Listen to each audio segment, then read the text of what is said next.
수련회를 준비하고 있습니다. 수련회를 준비하고 있고요. 에베소서와 갈라디아서에 나오는 가장 핵심적인 본문들을 가지고 그 말씀을 통해 하나님께서 우리 교회 가운데 주신 선물이 뭔가 이런 부분들을 나누려고 해요. 신앙의 어떤 갈림길이나 아니면 내가 정말 예수를 제대로 믿고 있는가 하는 이런 궁금증이 있거나 아니면 내가 정말 복음을 알고 있는가에 대한 어떤 의심이 들거나 하시는 분들이 있으면 꼭 오시면 돼요. 오시면 되고 주일 예배 때도 마찬가지고 제가 그런 말씀들을 가지고 말씀을 전하려고 합니다. 참 설교자로서 설교를 준비할 때마다 항상 부딪히는 게 이 하나님의 말씀을 제가 어떻게 싸움해야 되는가에 대한 이 싸움이 늘 있어요.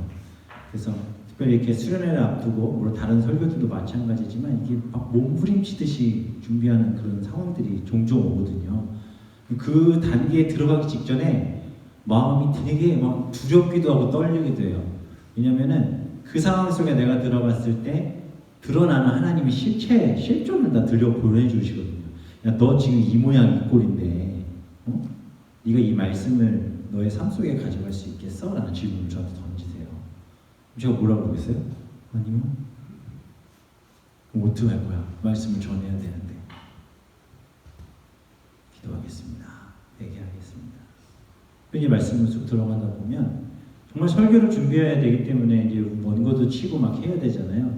또 어느 순간 그냥 깊이 쭉 빠져서 말씀 항상 보던 말씀임에도 불구하고 그 말씀에 훅 빠질 때가 있어요. 정신 차리면요 한 3-4시간이 훌쩍 가 있어요. 그런 은혜가 우리 성도들에게도 있었으면 좋겠습니다. 제가 이번 수련회 준비하면서 참 갈라디아서 에베소서를 몇 번을 읽었는지 모르겠어요. 계속 보고 또 보고 보고 또 보고 또 보면서 왜 사도 바울이 갈라디아서와 에베소서를 통해 그렇게 성령의 은혜, 성령의 열매, 또 하나님의 마음, 또 교회의 연합 이런 것들 그렇게 몸부림치면서 이야기했을까? 왜냐하면 그들이 다시는 갈라지거나 분열되지 않게 하기 위한 사도 바울의 마음이었어요. 우리가 예수를 믿고 하나님을 사랑하고 그 가운데 신앙생활을 하고 있다고는 하지만 우리 마음에 이 분열과 시기가 너무 많이 있어요. 잠재되어 있죠. 아닌 것 같았지만 어느 순간 불쑥불쑥 올라와요. 그걸로 부딪히기 시작한다는 거죠.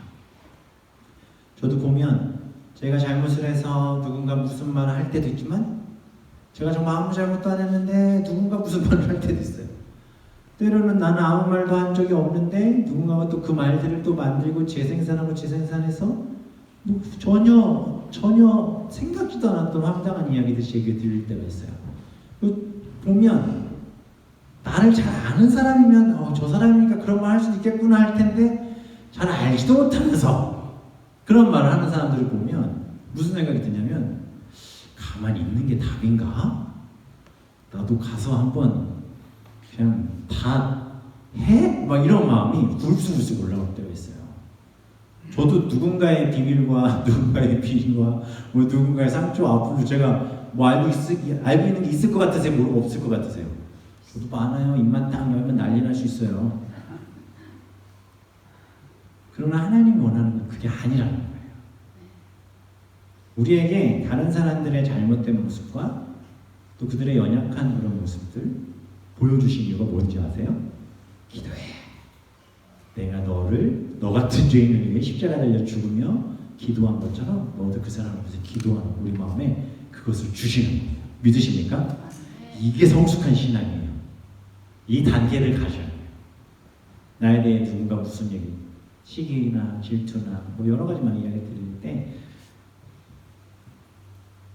그냥 그 사람의 존재를 아유 저 사람이니까 그렇지 않대서 신경 쓰지 마도 아니고요. 그 사람을 위해 기도해요. 우리 교회 이런 교회 됐으면 좋겠습니다. 교회 가운데 연약하고 부족한 성도들이 있죠. 그들을 보면서 저 사람은 왜 그럴까 손가락질하는 게 아니라 그 사람을 위해서 기도하고 그 사람에게 다가가서 기도의 제목들을 묻고 또 공유하고 서로 이렇게 안아주고 사랑하는 이런 공동체가 우리 교회가 됐으면 참 좋겠어요. 초대교회에 시험과 시련이 많았어요. 그런데 그만큼 부흥과 축복이 그 가운데 일어나기 시작합니다. 그래서 부흥과 축복 속에는 늘 사탄의 시기와 질투가 계속돼요. 그래서 부흥과 축복 속에 또다시 핍박과 시련을 겪게 되는 일이 벌어져요. 그래서 교회가 잘 갈 때 갈수록 더 힘들고 어려운 일들과 가슴 아픈 일들이 벌어지기도 합니다. 그러나 이런 과정을 통해서 어떻게 돼요? 우리의 신앙이 성숙해져 가는 거죠. 철을 연단할 때 계속 때리잖아요. 아프게, 그죠? 근데 때리면 때릴수록 어떻게 된다고 해요? 더 단단해진다고 얘기합니다. 고난을 통해 인간은 성숙하게 되어 있습니다. 옆에 분하고 얼굴 보세요. 얼마나 많은 고난을 통해 지금 이 자리에 앉아 계시는지, 얼마나 성숙하시고 또 멋진 모습이십니까? 초대교회 사람들이 모여들기 시작하고 놀라운 축복이 일어납니다. 그러나 바로 그때 핍박이 찾아오죠. 17절에 보면 대제사장과 그와 함께 있는 사람, 즉 사두개인의 당파가 다 마음에 시기가 가득히 일어났다고 얘기해요. 이 말씀 뭐냐면 그들의 마음 가운데 분노와 분냄과 악한 마음들이 계속해서 일어났다는 거예요. 근데 이 말씀을, 17절의 말씀을 우리가 성경에도 보면 딱 끊어져 있기 때문에 16절과 좀 별개의 말씀이지 않은가라는 생각이 들 수도 있겠지만, 사실 그 원어 성경, 헬라어 성경에 보면은 16절과 17절 사이에 그때에라는 단어가 들어있어요. 그때에. 그래서 오늘 본문을 다시 한번 보면 16절부터 다시 읽어보면 예루살렘 부근에 수많은 사람들도 모여 병든 사람과 더러운 귀신에게 괴로움 받는 사람들 데리고 와서 다 나음을 얻으니라. 무슨 일이에요? 무슨 일이 벌어졌어요? 말씀이 전화되고 그 말씀으로 변화되고 사람들이 병 고침을 받고 귀신 들린 사람들이 나아지는 놀라운 역사가 일어나는 거예요. 그 승승장구하고 있던 그때잖아요. 근데 그때에 무슨 일이 벌어져요? 그것을 바라보고 있던 대제사장과 그와 함께 있는 사람 중 사두개인의 당파가 다 마음에 뭐가 일어나요? 시기가 가득히 일어났다는 거예요. 왜 이런 일이 벌어질까요? 그리스도의 가르침을 따르는 사도들이 그 일로 인해서 두 번째로 이제 투옥돼요. 지난번에 베드로가 들어갔다 왔잖아요. 베드로 벌써 무궁화 하나예요? 무궁화라고 그러나? 뭐라고 그러죠 그거? 별인가? 다녀와 보신 분 뭐라고 하잖아요. 감옥 한번 갔다 오면 생기는 거. 무궁화라고 그러나? 별이라고 그러나? 너 별 몇 개야 그랬나? 아무튼 별 하나 달고 있어요 지금 베드로가. 근데 또 잡혀 들어가는 거예요. 9개째예요. 전과 2번. 자, 그래서 그때라는 거예요. 이때가 어떤 때입니까? 아나니아와 삽비라 사건이 일어났죠. 그로 인하여 교회에 경건한 두려움이 가득하죠. 절교를 선언하고 교회를 떠난 사람들도 있었지만 오히려 더 많은 사람들이 교회 안에 몰려들던 때예요. 그때에 대제사장과 그와 함께 있는 사람, 즉 사두개인의 당파가 다 마음에 시기가 가득해요. 다시 말씀드리면 예수 그리스도를 제대로 믿고 복음 전하려고 하는 교회를 다른 종교 집단들과 그런 것들이 시기하고 질투하고 있더라고요. 시기라는 헬라어는 젤로스라는 단어예요. 젤로스. 질투는 영어로 뭐예요? 제가 이거 하나님한테 발음 물어봤잖아요. 그랬더니 젤로스 이렇게 하네요. 그래서 이렇게 했더니 아니랬더라고요. 한 몇 번 하다가 그냥 내 마음대로 할 거야 그래도 말아버렸는데, 헬라어의 젤로스라는 여기서 영어의 질투라는 단어가 파생이 됐는데, 이게 마음의 시기가 가득했던 사람들의 면면을 그냥 보여주는 장면이죠. 대제사장과 그와 함께 있던 사람, 사두개인의 당파라고 기록되어 있는데, 그들, 즉 대제사장은 바리새의 파의 중심이었고 그와 함께한 사람은 사두개인의 당파였어요. 다시 말씀드리면 바리새파와 사두개파가 서로 하나가 됐어요. 이 두 사람 원래 어떤 존재라고 그랬어요? 둘이 원수라니까요. 둘이 율법도 안 맞고 아무것도 안 맞아요. 이 사두개파 사람들은 바리새인들을 보면 저 보수 꼴통들 이렇게 얘기해요. 사두개파 사람들은 바리새인들을 보면서. 그럼 바리새인은 사두개인 보고 뭐라고 그러겠어요? 저런 자유주의자, 말씀도 모르는 것들이. 사두개인들은 부활도 안 믿고요, 기적도 안 믿어요. 천사가 나타나고 이런 것도 믿지 않아요. 완전히 이게 합리주의적인 사람들이에요. 세상을 볼 때 눈에 보이는 것만 딱딱 믿고 뭔가 증명이 되는 것만 믿는 자들이 사두개인이에요. 바리새인들은 율법 따라 또 하나님의 기적도 어떤 부활에 대한 것도 그런 신비로운 것도 믿어요. 그래서 둘이 가장 큰 당파한테 제일 많이 싸웠어요. 둘이. 그런데 지금 어때요? 하나가 됐습니다. 좋죠? 하나가 됐어요. 꼭 이렇게 나쁜 일 할 때 하나 되는 사람들이 있어요. 평소에 그렇게 원수같이 지내다가 누구 한 사람 바보 만들려고 둘이 딱 뭉칠 때 그냥 딱 하나가 되죠. 그런 일이 생기다가 보면 나중에 결국 둘이 또 부서져요. 그래서 우리가 나쁜 일에는 하나 된 것 같아요. 사두개파 사람들은 바리새파 사람들 향해 그렇게 얘기했어요. 꼴통 보수들, 답답한 사람들, 저 법밖에 모르고 융통성 없는 사람들을 비아냥거렸던 사람들이에요. 그런데 그들이 하나가 됐습니다. 부활과 천사의 존재도 부정했던 사두개인과 바리새인이 누구를 잡아놓기 위해서? 예수 그리스도를 전하는, 복음을 전하는 사람들 잡아놓기 위해서 하나가 됐다는 거예요. 근데 이 사람들이 또 하나가 됐던 때가 언제라고 그랬어요? 사도행전 계속 들어서 아시죠? 언제 또 하나가 됐었어요? 이 일 전에 예수님을 십자가에 못 박을 때, 그때 또 하나가 됐었어요. 그때 하나가 되고 또 서로 또 날 따로 놀다가 또 이런 일이 생기니까 또 하나가 된 거예요. 그리고 이들을 감옥에 집어넣습니다. 그런데 성경에서 뭐라고 하죠? 마음에 시기가 가득하여서 같은 마음이 됐다는 거예요. 우리가 서로를 사랑하고 섬기고 좋은 걸 만들어 보겠다고 같은 마음이 되면 좋은데, 시기가 가득해서 저런 걸 어떻게 할까 하고 있는데 똑같이 누군가를 향해 시기가 가득한 사람들이 딱 붙은 거예요. 그러니 무슨 좋은 일이 일어날 수 있겠습니까? 하나님께서 이루시는 일들을 보고 그것에 대해서 감사로 예배하는 것이 아니라 오히려 시기하고 질투하는 이들. 4장에서 보면 성전 미문에서 안진뱅이 일어나는 기적이 있었죠. 그때 베드로 요한을 잡아다 넣었죠. 잡아와서 불러와서 신문할 때 뭐라고 했어요? 베드로가 나는 본대로 할 뿐이다. 내가 하나님을 알기 때문에 그대로 전할 뿐이다. 내가 예수님의 말씀대로 그냥 전할 뿐이다 라고 하나님의 말씀을 증거할 때 그들이 같이 손가락질하며 너 다시는 그렇게 하지 마 라고 이야기했는데 그들이 다시 그리고 안 한 게 아니라 여전히 더 흥황하여 일을 하고 있었던 거예요. 그러니 1차 투옥 때 경고를 했음에도 불구하고 따르지 않으니까 이들이 다시 그들을 잡아넣기 시작했습니다. 우리가 하나님의 말씀을 순종한 것이 옳으냐 아니면 사람의 말을 순종하는 것이 옳으냐라고 얘기했던 베드로, 그는 조금도 굴하지 않았어요. 당당하게 계속 예수 그리스도의 부활과 십자가의 복음을 증거했습니다.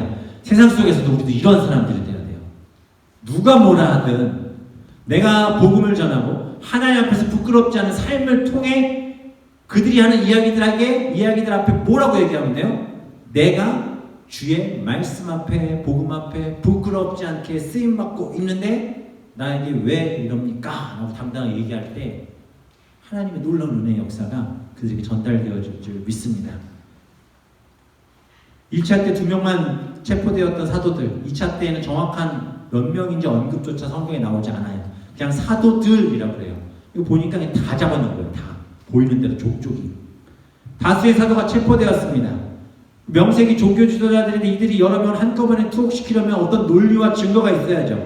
아무 이유 없이 그냥 막 가라다가 집어넣을 수는 있지 않은, 그렇게 넣으면 안 되는 거잖아요. 그런데 그 어떠한 해명도 성경에 없고 집어넣은 이유가 단지 하나예요. 뭐예요? 시기가 가득하여 그들을 집어넣었다는 거예요. 정당화될 수 없는 거죠. 합리화될 수 없는 일입니다. 그저 시기와 질투 때문에 그들을 집어넣었다는 거예요. 사탄은요, 우리로 하여금 좋은 일을 하게 하면서도 질투와 시기를 하게 하기도 한다는 걸 아셔야 돼요. 왜 그럼 이런 일들이 생길까요? 왜 질투와 시기가 생길까요? 대부분 질투와 시기는 비교 때문에 생겨요. 비교 때문에. 한국에서 엄마들이, 부모님들이 제일 듣기 싫고 힘들어하는 것 중에 하나가 뭔지 아시죠?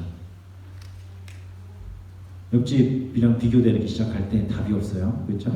엄친아, 엄친딸 막 이런 얘기 나오고 애들도 되게 싫어하잖아요. 평안한 가정이야.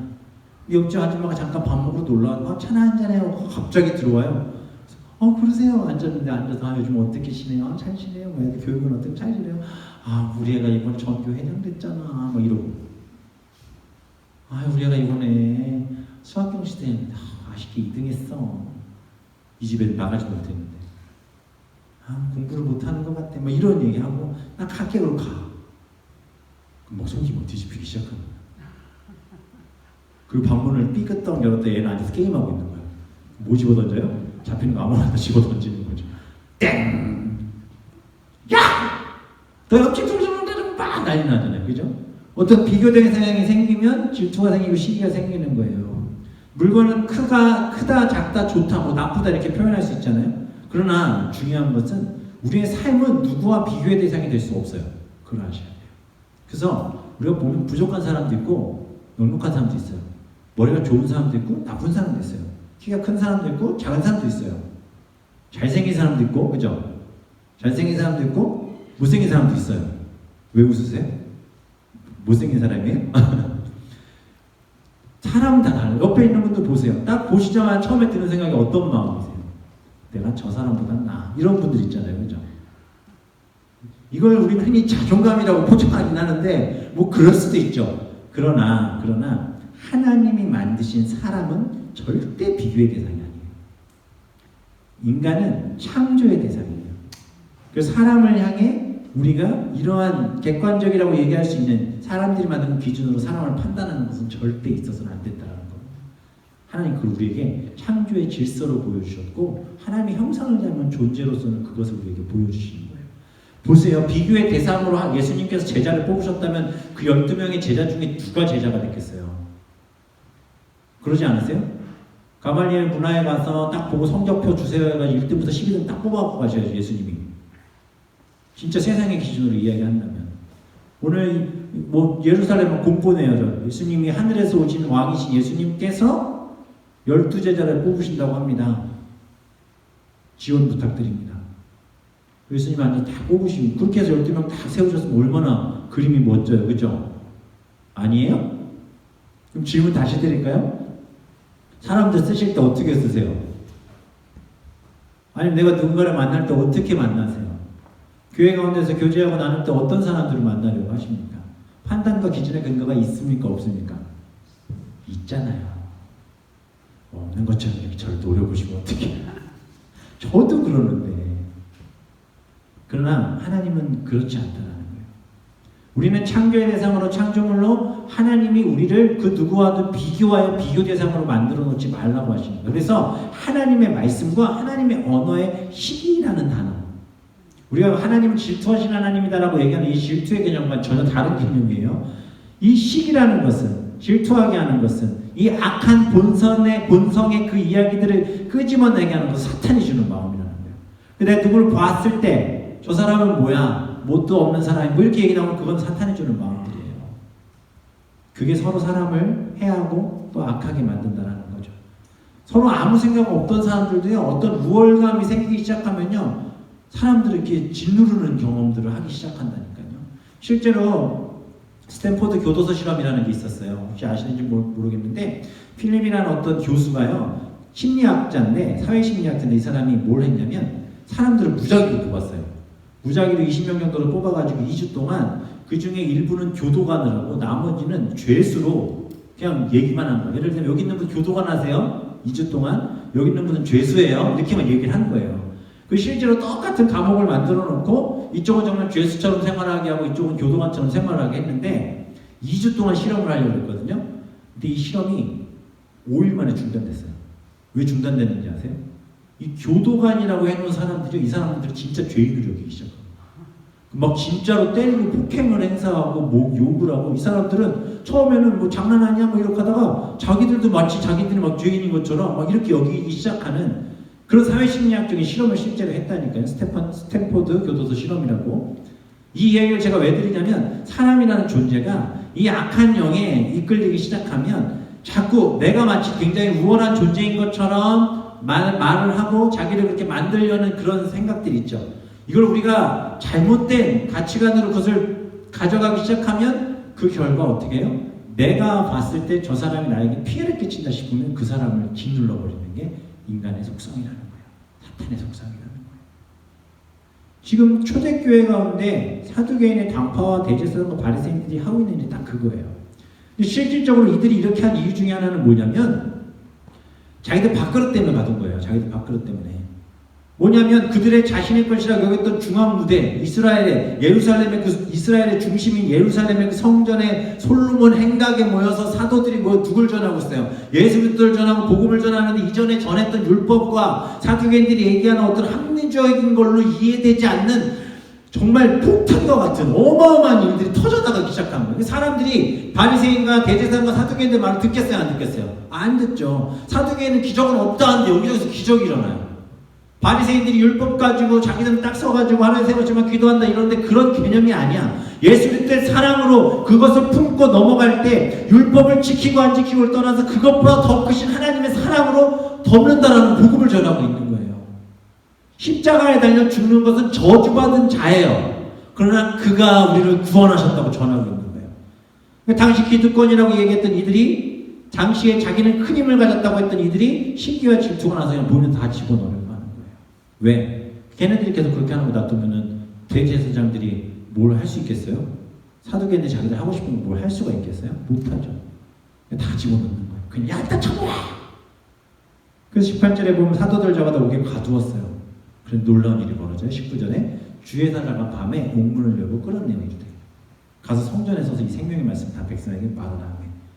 이게 이 본문 말씀 되게 재미있는 거예요. 사도들이 잡혔거든요. 잡혔어요. 예를 들면 뭐 오전 9시에도 잡히고 12시 잡히고 보는데 한두 시 잡혔거든요. 잡힌 사람들이 어떻게 돼요? 밤에 주의 사자가 와서 옥문을 열고 끌어내버리죠. 할렐루야. 막 복음 전화 잡혔어요. 아, 잡혔구나. 툭 앉아서 이제 잡혔잖아요. 잡히면 이제 기도라도 해야 될 거 아니에요. 그죠? 근데 그런 액션이 취해지기 전에 하나님이 그들을 끄집어내셨다는 거예요. 근데 왜 끄집어내셨대요? 가서 성전에서 이 생명의 말씀을 다 백성에게 말하라. 생각해보세요. 저만 하다 잡혀왔거든요. 근데 다시 나가서 또 그 말을 전하라고 하는 거예요. 하실 수 있으시겠어요? 아멘 하셔야죠. 하실 수 있으시겠어요? 네, 편집하고 여기서부터 쓰겠습니다. 우리가 이걸 좀 더 깊이 이해하면 여기서 보면 주의 사자가 옥문을 열고 끌어내어 이르되라고 하는 표현이 있잖아요. 근데 여기 보니까 제가 주석 때만 찾아보니까 탈옥이라는 단어를 썼어요. 탈옥. 사도들이 탈옥했다라는 표현들이 많이 있더라고요. 근데 탈옥이 아니에요. 이거는 하나님께서 탈옥이 아니라 추록시키신 거예요. 사도들을 갇혔던 거를 그들의 문을 열고 끄집어내신 거예요. 주의 사자 천사가 그들을 감옥에서 끌어내셨습니다. 보세요. 사두개파가 뭘 인정하지 않는다고 했어요? 천사를 인정하지 않잖아요. 천사가 나타나 문을 열고 끌어내줬어요. 일단 사도개파 한 대 맞았죠. 그죠? 잘 보세요. 또 하나. 이 장면에서 지금 급한 게 사도들인 것 같으세요? 하나님이신 것 같으세요? 하나님이 더 급해요. 사도들 일단 잡혀 들어왔는데 뭐 일단은 와가지고 뭐 죄수복이 있었는지 모르겠지 뭐 갈아입으라고 뭐 준비 막 하려고 하는데 갑자기 하고서는 아 우리 잡혀왔구나. 오늘 밤에 잠깐 우리 기도나 하면서 끼그덕 야 나와. 응? 천사가 나타나요. 니네 나가서 생명의 말씀 전해고 다 내보낸 거예요. 왜? 복음이 전해지고 하나님의 진리가 선포되어질 때 하나님은 그 일 가운데 쓰실 때에 하나님이 이렇게 빠르게 진척되어 나갈 줄 믿습니다. 복음이라는 것이 이 복음의 능력이요. 복음이 감당할 수 없는 거예요. 진짜 폭탄처럼 터져나가기 시작하면 끝없이 하나님께서 큰 일을 이루어 가신다는 걸 믿으시기 바랍니다. 감옥에 갇혔어요? 추록됐어요. 이거 뭐 어떻게 이해하겠어요? 기적이 일어났잖아요. 하나님은 하나님이 택한 자녀들에게 환난이 임하거나 폭풍우가 닥치면 반드시 건져낸다! 라고 우리가 여기서 1차적인 메시지에서 머물면 안 돼요. 그러려면 사도들이 부르짖는 얘기가 나와야 돼요. 사도들이 옥에 갇힘에 사도들이 하나님 앞에 부르짖어 기도하여 간구할 때 옥문이 열리고 그들이 하나님의 천사들과 함께 밖으로 나가 복음을 전했다가 아니에요. 기도 준비할 새도 없이 하나님께서 그들을 일으켜 세우시고 내보내셨어요. 이 말씀은요. 자녀들이 위기를 만날 때면 언제나 지키고 보호하신다는 하나님만 있는 게 아니라 아무리 온 세상이 달려들어 하나님의 진리와 복을 무너뜨리려 할지라도 하나님의 일은 결코 방해될 수 없다는 것을 보여주시는 거예요. 왜? 내가 하고 있으니까. 제가 아니고 하나님께서 하고 계시니까. 하나님이 하시는 일을 세상이 막을 수 없다는 것을 보여주시는 거예요. 인간의 생각을 넘어, 인간의 개념을 넘어 천사들이 뭐라 그래요? 가서 성전에서 이 생명의 말씀 다 백성에게 말해라. 하나님이 하나님의 자녀들을 지키고 함께 하시고 돌보시는 궁극적인 이유는요. 하나님의 일은 방해받지 않지만 하나님이 그 하나님의 일을 하시려고 함께하고 돕고 함께 하시는 거예요. 다시 말씀드리면 우리가 벌어지고 우리가 세상 가운데 살 때 복음을 전하다가 애매한 일을 당하고 안타깝고 어려운 일들을 당할지라도 그 일을 통해 하나님께서 행하시는 그 일들을 멈추지 않고 일하고 계시다는 것. 우리가 하나님의 나라와 의를 구하는 이유가 여기에 있는 거예요. 우리가 주의 나라와 의를 구할 때 하나님은 그 사람을 사용하여 하나님의 일을 감당하게 하시는 거예요. 그 가운데 부딪히는 환난과 고난이나 핍박이나 기근이나 이런 것들은 주의 말씀이 기초가 되어 먼저 움직여 나가는 거기 때문에 누가 책임지시는 거예요? 하나님 책임지시는 거예요. 그러나 환난 만나고 막 이렇게 막 치고 하다가 나중에 하나님 만나는 이런 분들, 물론 그것에도 하나님의 놀라운 은혜가 있고 또 축복이 있지만 전혀 이건 또 다른 얘기라는 거죠. 그래서 우리가 오늘 이 밤에도 하나님의 일, 하나님의 때를 먼저 구하고 주님이 기뻐하시는 일을 위해 먼저 기도하는 모습이 우리 가운데 있어야 할 줄 믿습니다. 하나님은 하나님의 때에 그의 일을 시작하시는 걸 믿으시기 바랍니다. 그때라는 건 그때가 딱 일어나기 직전까지 아무도 몰라요. 물을 철철철철 부어서 잔에 차지만 그게 가득 차서 마지막 한 방울에 물이 흘러넘칠 수 있는 거잖아요. 그때까지 모른다니까요. 성경에서 보세요. 17성 돌 때 13바퀴 돌잖아요. 하루에 한 바퀴씩 돌고 마지막에 7바퀴 도는데 6바퀴 마지막 날이 돼서 6바퀴 돌 때까지도 아무 일이 안 일어나요. 이스라엘 백성이 무슨 생각했겠어요? 라고 물어보기도 쉽지 않아요. 이제는. 왜냐하면 그들은 아무 생각하지 않았어요. 그들이 믿음으로 하나 되어 침묵하여 돌았기 때문에 하나님 무너뜨리신 거거든요. 무슨 말씀인지 아시겠습니까? 하나님이 이성을 무너뜨리려 하셨으니까 우리는 간다. 6바퀴 돌고 7바퀴 딱 돌았어요. 무너졌어요? 안 무너졌어요.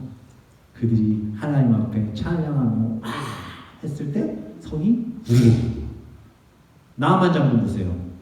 물에 몇 번 들어갔어요? 7번 들어갔어요. 한 번 들어갔다 나오면 낫겠지. 아니 최소한 한 3번 들어가면 상처가 좀 아무는 거라도 보여야 될 거 아니에요. 4번 들어갔어요? 됐어요? 안 됐어요. 5번, 6번 됐어요? 안 되잖아요. 마지막 7번 들어갔다 나오니까 어떻게 돼요? 깨끗한 물로 나라. 우리는 우리 삶에 어떤 문제가 생기면 이것이 조금씩 나아지는 것을 소망하고 기대하기도 하죠. 연약한 믿음이에요. 하나님은 한 방에 해결하실 줄 믿습니다. 하나님 한 번에 해주실 줄 믿습니다. 하나님의 일을 구하고 때를 기다릴 때 우리를 찾아와 도우시는 주님. 하나님 우리가 가장 필요한 순간에 도우시는 거예요. 아이들을 걸음마 시킬 때 아이들이 막 일어나서 아장아장 할 때 부모들이 어떻게 해요? 2살이로 서자마자 가가지고 뭐 2손 잡고서 이렇게 당겨주면 안 돼요. 걸을 수 있도록 지켜보다가 그 아이가 넘어져서 부딪힐 것 같으면 가서 딱 앉죠. 그 다시 넓을 때 딱 넣죠. 왜 그렇게 다칠 때를 자꾸 걸어가는지 몰라 애들은. 그죠? 막 걸음마 시작할 때 해서 넓을 때 딱 놓으면은 막 이러다가 또 꼭 넘어져서 부딪힐 만한 대로 꼭 걸어가요 애들이. 안 그래요? 다들 착한 애들 키우셨나 봐요. 지금 밑에서 아무 생각 없이 놀고 있는 우리 두 아이들 그랬어요. 걸음마 놓으면은 꼭 사이드로 이렇게 가서 부딪히면 야 일로 와 너무 붙잡고 앉고. 우리도 똑같은 것 같아요. 우리도 왜 이렇게 사고 칠 때로만 자꾸 걸어가려고 그러세요? 하나님 우리를 사랑하고 우리를 지켜보고 계신 줄 믿으시기 바랍니다. 하나님은 감옥에서 사람을 빼오기도 하셔요. 그렇지만 어떤 때는 그 안에서 죽게 두실 수도 있어요. 그러나 우리는 하나님의 비밀을 다 알 수 없는 거예요. 우리는 그저 그 상황을 우리의 기준에 맞추지 말고 우리의 판단에 맞추지 말고 내가 복음을 전하는데 시기와 질투 어려움을 당하고 있는 하나님은 너무하신 것 아닙니까? 라고 물을 필요도 없는 거예요. 무슨 말씀인지 아시겠어요? 내가 주의 일을 감당하고 있는데 이렇게 열심히 사역을 하고 있는데 사람들이 뭐라고 하는 것을 자꾸 신경 쓰는 사람들이 있어요. 쓰이죠. 가만히 있다가 누가 한마디 하면 괜찮아 그러는데 집에 가면 계속 생각날 수 있는 거예요.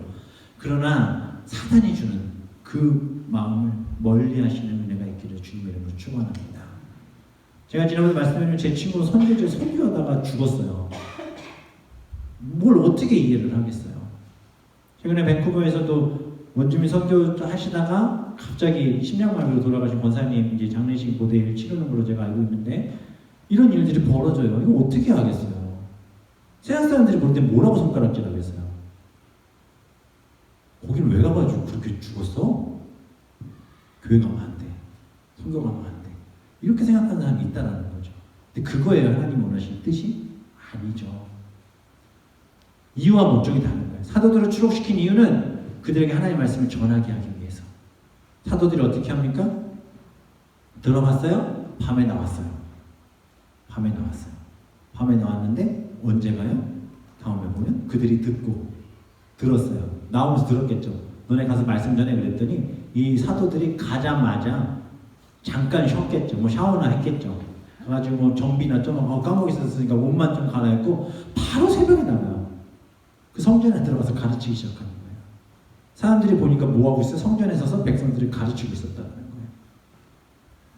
사도들은 옥에서 풀려나자마자 그 말씀에 순종해서 새벽부터 성전에 들어가서 말씀을 가르쳐요. 그거 하다가 잡혀왔는데 매우 위험스러운 말씀에 조금도 주저함이 없이 매우 적극적으로 즉각적으로 순종했어요. 주의 사자는 이 생명의 말씀을 다 백성에게 말하라고 했지 너네 가면 새벽부터 전하라고는 안 했잖아요. 근데 사도들이 뭐하고 있어요? 밤에 나갔는데 새벽에 나가서 다시 말씀을 전하고 있는 거예요. 사람들이 욕을 하든 뭘 하든 신경 쓰지 않는 거예요. 왜? 하나님 내게 주신 그 마음만 갖고 가는 거예요. 가자마자 새벽에 나와서 말씀을 전하고 있습니다. 이 새벽이라는 시간은 우리가 우리식으로 이해하시면 안 돼요. 유대 지방은 날씨가 매우 덥기 때문에 한낮의 더위를 피해서 이른 아침 새벽 시간부터 나와 성전에 기도한 사람이 많아요. 하나님 사도들을 추록시켰고 그 한가운데 그들을 다시 세우신 거죠. 하나님의 이끄심에 따라 추록한 사도들이 그들을 이끄신 하나님의 분명한 목적에 순종하여 명령을 수행하고 있습니다. 우리 교회가 이런 일을 하기를 소망합니다. 누가 뭐라 하든 우리 교회가 나아가야 될 방향, 제가 지금 엄청 기도하면서 정하고 있는 세 가지 주제, 디테일하게 말씀 안 드리지만 간단하게 말씀드리면 가정의 회복과 선교의 회복과 다음 세대 회복, 하나님 이 일을 우리에게 주실 줄 믿습니다. 그냥 회복, 선교, 다음 세대 이게 아니라 실제화되고 구체적인 것들을 우리가 정말 투자하고 거기에만 집중하는 교회, 하나님 기뻐하시는 게 그거라 믿기에. 예수님도 그러셨잖아요. 새벽부터 말씀을 전하셨어요. 누가복음 21장 38절에 모든 백성이 그 말씀을 들으려고 이른 아침에 성전에 나아가더라. 사람들은 어두움과 흑암에 갇혀 비참한 삶을 살아갑니다. 그러나 그들의 새벽을 깨우시는 것이 누구십니까? 바로 예수 그리스도인 줄 믿으시기 바랍니다. 정말 캄캄한 인생과 같은 곳에 살았던 사마리아 여인을 한번 보세요. 요한복음 4장에는 주님의 생명의 말씀을 듣지 못하고 정욕에 목마른 채 죽어가던 한 여인이 나오죠. 그녀가 주님의 생명의 말씀을 듣지 못했을 때 계속 이 남자 저 남자 바꾸어가며 피곤하고 목마른 인생을 살아갈 수밖에 없었습니다. 예수님은 이런 그녀에게 찾아오셔서 생명의 말씀을 주셨어요. 이 물을 먹는 자마다 다시 목마르려니와 내가 주는 물을 마시는 자는 어떻게? 영원히 목마르지 아니하리니 내가 주는 물은 그 속에서 영생하도록 솟아나는 샘물이 되리라. 생명의 말씀. 주님의 이 생명의 말씀은 목마른 한 사마리아 여인에게 생수가 되어 흘러내렸고, 이때 그녀는 정욕에 목마른 문제, 인생의 허무한 문제에서 어떻게? 단번에 해결이 돼요. 단번에. 생명의 말씀이 들어가니까 단번에 해결됐다는 거예요. 사마리아 땅의 첫 여자 전도사님이에요. 돌아다니면서 복음 전하잖아요. 난 이런 여자였습니다. 예수님만한 등백하게 됐습니다. 성경에서는 이처럼 죄와 곤고한 인생의 문제, 운명의 문제에 시달리며 비참한 삶을 살아갔던 자들이 주님께 나와 무엇을 듣고? 생명의 말씀을 듣고 구원과 영생을 얻는 모습을 너무나 많이 보여주고 계시잖아요. 지금 그 생명의 말씀을 들으시기에 믿음으로 아멘 하면 하나님이 응답해 주실 줄 믿습니다. 에스더를 보세요. 하나님 모르드를 통해 무슨 말씀하셨어요? 이스라엘 백성이 다 몰살당할 위기에 있을 때 내가 왕비가 된 것이 이때를 위함인지 누가 아느냐. 그에게 생명의 말씀을 전하고 그가 그 자리에서 무릎 꿇고 기도하고 부르짖을 때 하나님 역사하셨습니다. 하나님의 일을 하기 위해 우리를 이 자리에 세우신 줄 믿으시기 바랍니다. 우리가 생명의 말씀을 전하게 하시기 위해 오늘 이 자리에 있는 줄 믿습니다. 그 말씀을 들으셨으면 전하세요. 내일 새벽에 어디 가서 집에서 하시든지 동네에서 하시든지 말씀을 들었어요. 오늘 집에 당장 가서 사랑하는 자녀들에게 잠들기 전에 잠깐 얘기해 줄 수 있잖아요. 예수님 너 사랑하신대. 이 말 한마디만 던지고 가시면 돼요. 다른 거 없어요. 저희 어머니가 많이 하셨던 방법인데 저를 그렇게 혼내시고도 마지막에 예수님 너 사랑하신대. 잠들기 전에 오면 진웅아 예수님이 널 너무 사랑하셔. 그리고 가셨는 거예요. 그게 제 안에 찬찬한 그 이슬빛처럼 저한테 그냥 언젠가 한 번 어머님이 그냥 제가 막 공부하고 있었는데 나름 공부하고 있었어요. 눈빛들이 안 믿으시는 눈빛들이셔서 책상에 앉아서 공부하는 척하고 있었어요. 근데 어머님이 오시더니 우리 친이 공부하는구나. 예수님 너 사랑하신다고 들어가면서 툭 치고 나가는 눈물이 팍 쏟아지는 거예요. 그 얘기 들은 지가 몇 년 됐을 거예요 아마. 그 한마디가 우리를 살리는 줄 믿습니다. 근데 더 재밌는 건요. 사도들이 옥에서 나온 사실도 모른 채 대제사장과 사두개인들이요 사도들을 신문하기 위해서 데려오라고 하는 장면으로 본문에 나와요. 보세요. 밤에 끄집어 냈잖아요. 나갔어요 안 나갔어요? 나갔는데 걔네들이 나간 줄을 몰라. 대제사장이 물어보는 거야. 가서 잡아와라. 신문해야 돼. 일단 잡아다 감옥에 넣어놓고 다음날 신문하려고 쟤네들 데리고 와. 그랬더니 부하들이 가요? 근데 옥에 갔는데 사도들을 보지 못하고 돌아와요. 그 말하는 거 이르되 우리가 보니 옥은 든든하게 잠겨 있어요. 더 놀라운 건 지키는 사람들이 그냥 서 있어요. 문을 열고 본즉 그 안에 한 사람도 없다는 거예요. 이게 무슨 일이에요? 이게 간수들이 얼마나 황당해요 지금. 밤새 잘 지키고 있었다니까요. 옥문 꽉 닫혀 있었다니까요. 이게 무슨 일이 벌어졌어요? 그 사도에게인가 대제사장들의 종들이 와가지고 사도들 좀 내와 신문해야 돼가지고 가가지고 문을 여는데 안에 아무도 없는 거야. 누구한테 물어봤겠어요? 니네 뭐 했어? 나 어디 갔어? 우리 밤새 여기 서 있었는데요. 이게 무슨 일이에요? 이해할 수 있으세요? 이게 갑자기 무슨 일이 벌어진 거예요? 하나님이 이렇게 일하신 거예요. 하나님이 이렇게 일하신 거예요. 이해할 수 없는 일일 수 있지만 이해할 수 없는 일이 있다는 사실을 인정하는 그리스도인 되시길 소망합니다. 우리 살다 보면요 이해할 수 없는 일이 정말 많잖아요. 따지고 들어가면 다 이해할 수 없어요. 솔직히 성경에 있는 얘기들 믿음으로 안 보고 이해하기 힘든 얘기들이 꽤 많아요. 그러나 우리는 이것을 이해의 차원으로 보는 게 아니라 믿음으로 다가서는 줄 믿습니다. 그럼 열려요. 그런데 더 깊이 들어가잖아요. 성경을 우리가 이해의 차원으로 이해할 수 없다고 하지만 하나님은 너무나도 철두철미하게 깊이 성경을 묵상하고 보는 볼수록 이해되고 더 그 믿음을 견고하게 하시는 경우들이 있어요. 제가 서두에 말씀드렸잖아요. 말씀 보다가 어느 순간 시간이 쑥 간다니까요. 이건 믿음의 차원이 아니라 그냥 푹 빠져들어가게 하시는 은혜. 대제사장과 공의원들이 사도들을 데려다 신문하려고 하는데 감옥에 아무도 없어요. 여기서 보면 성전 맡은 자와 제사장들이 의혹하여 의심하여 뭐 이런 장면들이 나오거든요. 24절에 보면 성전 맡은 자와 제사장들이 이 말을 듣고 의혹하여 이 일이 어찌 될까 하더니 이게 무슨 얘기냐면 이게 정신이 그냥 완전 혼란스러운 거예요. 어떻게 처리할 수 없는 너무나 당황스러운 일이 벌어졌다라는 단어는 디에포튼이라는 헬라어를 사용해요. 그러니까 할 말을 잃은 거예요. 할 말을 잃지 뭐 어떻게 되겠어요? 없다고? 그리고 서로 이게 무슨 일이야? 어디 갔어? 그러면 보통 이 정도면은 뭐 어떻게 잘 도망을 갔나 보다. 그럼 어딘가 숨어 있겠지. 걔네들 잡으러 가야 되겠다라는 말이 나오는 게 순서잖아요. 그런데 누가 와요? 종들이 막 뛰어와요. 그런데 뭐라 그래요? 아니, 분명히 어저께 거기서 전하던 사람들을 다 데려다 집어넣는데 그 사람들이 거기서 또 말씀을 전하고 있다고 보고하고 있어요. 25절에 사람이 와서 알리되 보소서 옥에 가두었던 사람들이 성전에 서서 백성을 가르치다이다 하니 이 무슨 황당무계한 일이에요. 성전 맡은 자가 부하들과 같이 가서 그들을 잡아왔으나 강제로 못하면 백성들이 돌로 칠까 두려워합니다. 여기서 참 재밌는 게 강제로 못해요. 백성들 앞에서 복음을 전하고 있어서 백성들이 얼마나 둘러 모여 있었겠어요. 사도들한테 갔는데 강제로 끄집어냈다 자기들이 돌에 맞을 상황인 거야. 근데 제가 볼 때 사도들이 자기들 잡으러 온 사람들을 보고 알았던 것 같아요. 그리고 이랬을 것 같아요. 기다려, 가게. 무슨 얘기인지 아시겠어요? 말씀을 전하고 끝나고 갑시다. 또 가는 거예요. 누가? 사도들이. 다시 잡혀가요. 사도들이. 뭐 하다가? 생명의 말씀을 전하다가 또 잡혀가요. 우리도 똑같아요. 주님 말씀대로 하나님 원하시는 방법대로 살려고 살면 살수록 세상이 우리를 힘들게 할 거예요. 경험해보셨죠? 경험해보셨어요? 하나님 더 말씀 붙들고 살려고 살면 더 힘들어져요. 더 핍박이 와요. 그러면서 머릿속에 드는 적당히 해야 되겠다. 이런 마음 준다니까요.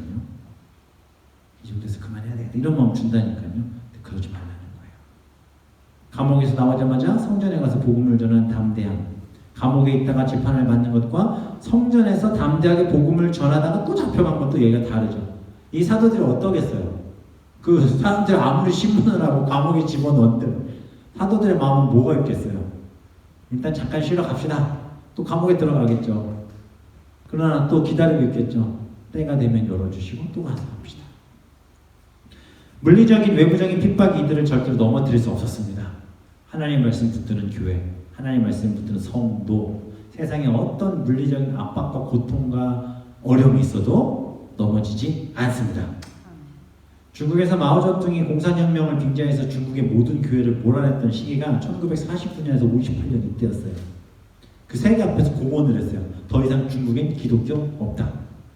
기독교의 흔적은 박물관의 역사 전시실에서나 구경할 수 있다.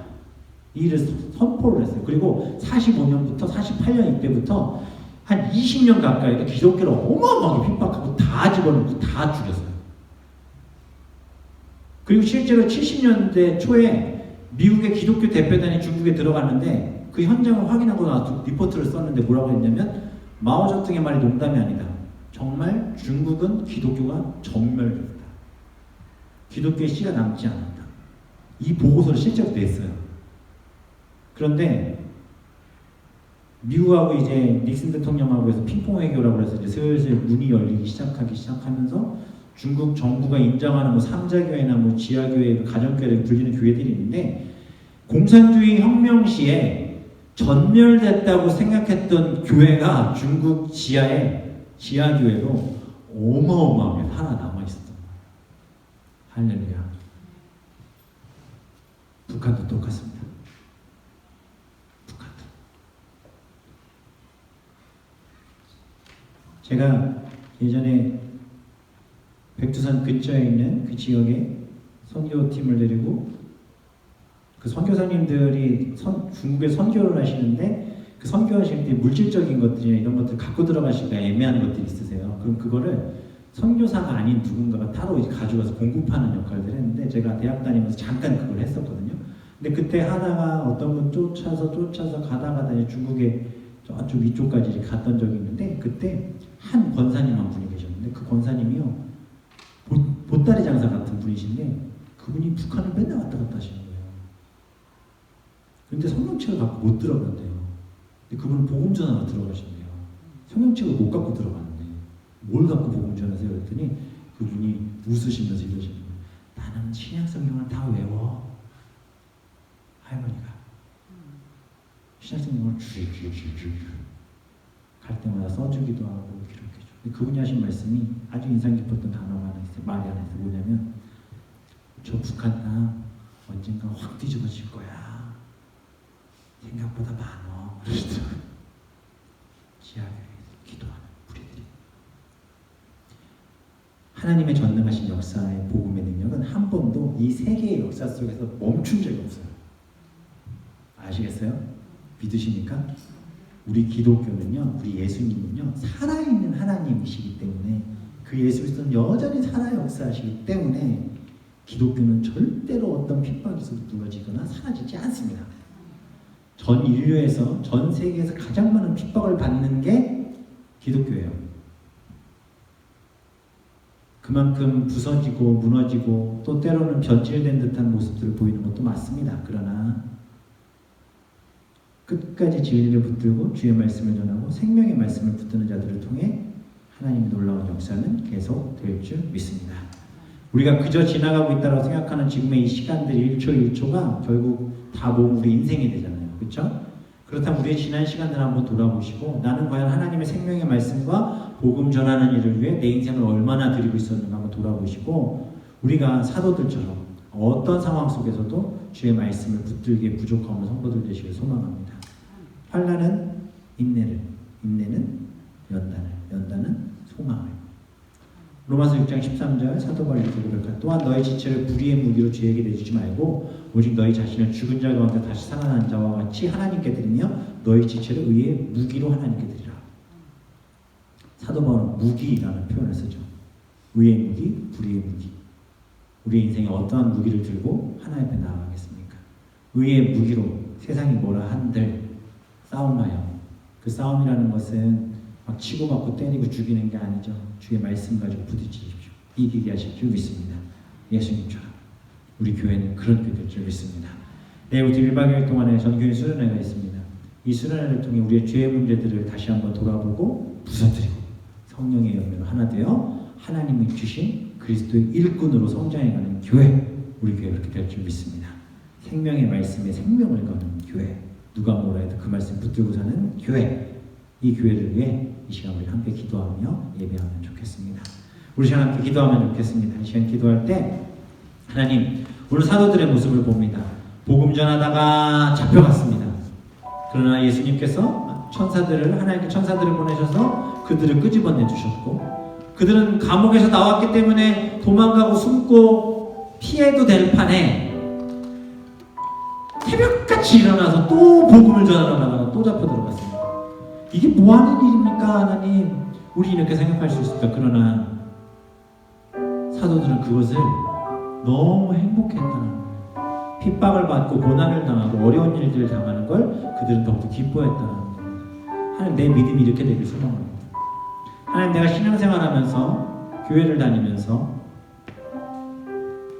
기도한다 하고 예배드린다고 하고 그리스도인이라고 하고, 당신 예수 그리스도의 부활과 구원을 믿으십니까? 당신은 구원받았습니까? 물어보면 아멘 대답은 하지만 환난과 핍박과 시기와 질투와 기근과 거짓과 더러움들 앞에 여전히 무너지고 여전히 부서지고, 생명의 말씀이 아니라 죽음과 시기와 고통의 말들을 전하고 있는 내가 아닌지 하나님, 나를 용서해 주시옵소서.